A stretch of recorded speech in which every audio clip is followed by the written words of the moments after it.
Ceci est une vidéo pour mettre au clair certaines choses qui se sont produites dans mon passé qui concernent mon ex-beau-frère ainsi que ma sœur.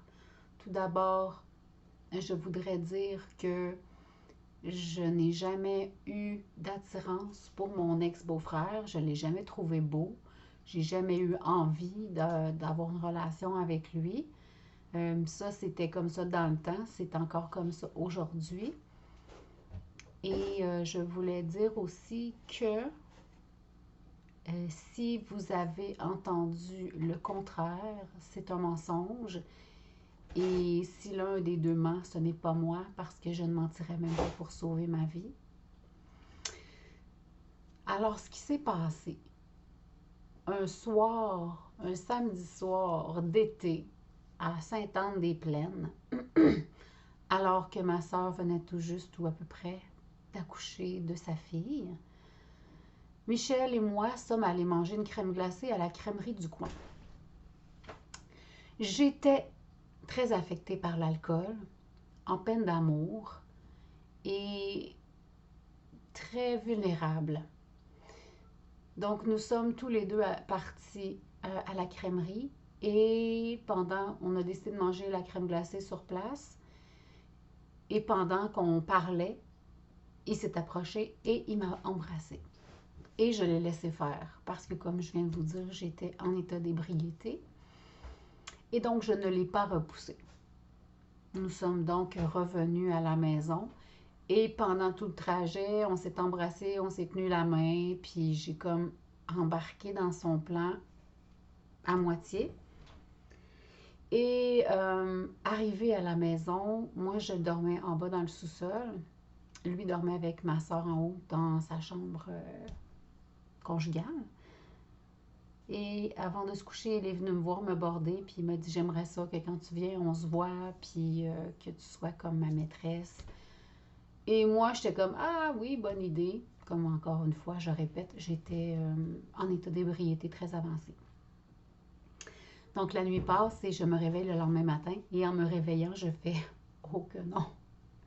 Non, non, non, non, non, c'est pas vrai que ça va arriver. Donc c'était le dimanche et je devais retourner à la maison.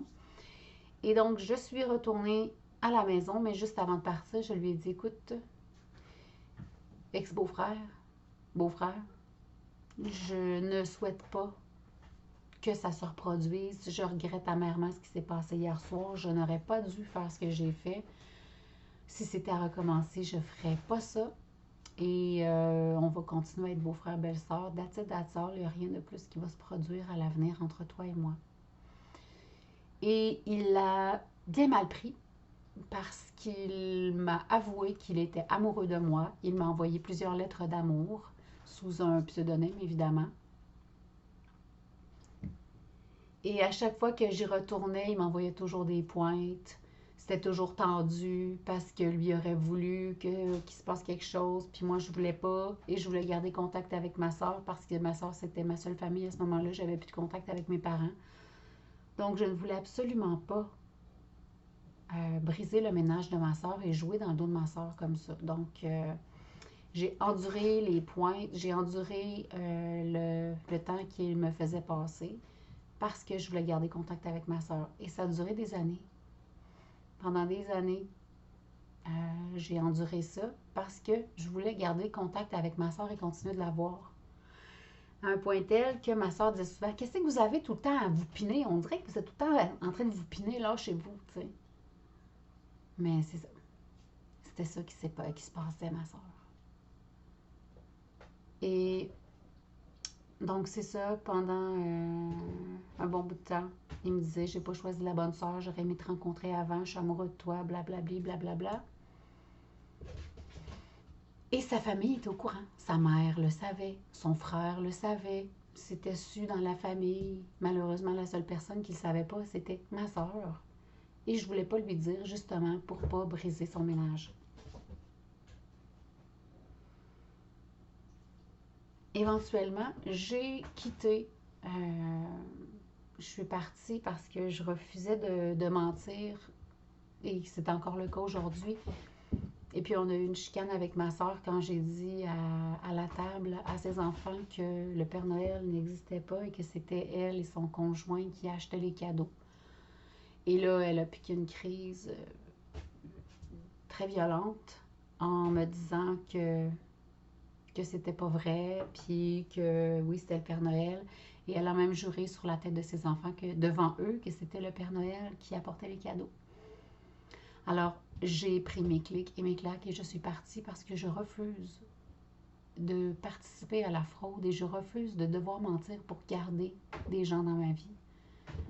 Alors, je suis partie. Voilà, c'est ce que je voulais dire et mettre... je voulais lancer ça sur Internet pour que ça tombe dans l'oreille de qui de droit éventuellement. Parce que le fait que ma soeur pense que j'avais un kick sur son ex, ça me déplaît au plus haut point, même que ça me dégoûte à la limite. Non, j'ai jamais eu un kick sur Michel. Jamais. J'ai jamais voulu de lui et je lui ai dit. Et s'il prétend le contraire, il ment.